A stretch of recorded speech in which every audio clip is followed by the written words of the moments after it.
CMDRF സംഭാവനകൾ ഫലപ്രദമായി കൈകാര്യം ചെയ്യുന്നതിന് ധനവകുപ്പിൽ ഉദ്യോഗസ്ഥർക്ക് പ്രത്യേക ചുമതല നൽകി സംവിധാനം ഒരുക്കും.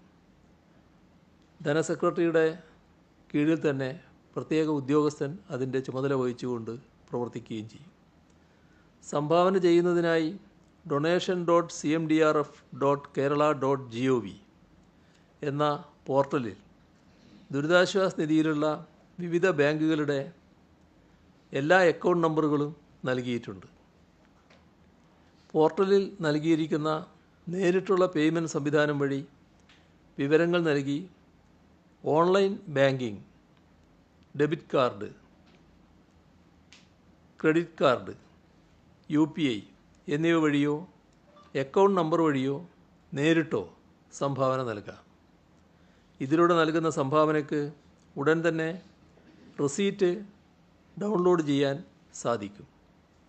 UPI വഴിയുള്ള ഇടപാടുകൾക്ക് 48 മണിക്കൂറിന് ശേഷമാണ് റെസീറ്റ് ലഭിക്കുക.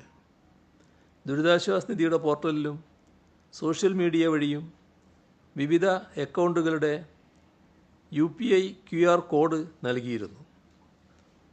ഇത് ദുരുപയോഗപ്പെടാനുള്ള സാധ്യത ശ്രദ്ധയിൽപ്പെട്ടു. അതിനെ തുടർന്ന് QR കോഡ് സംവിധാനം പിൻവലിക്കാൻ തീരുമാനിച്ചിട്ടുണ്ട്.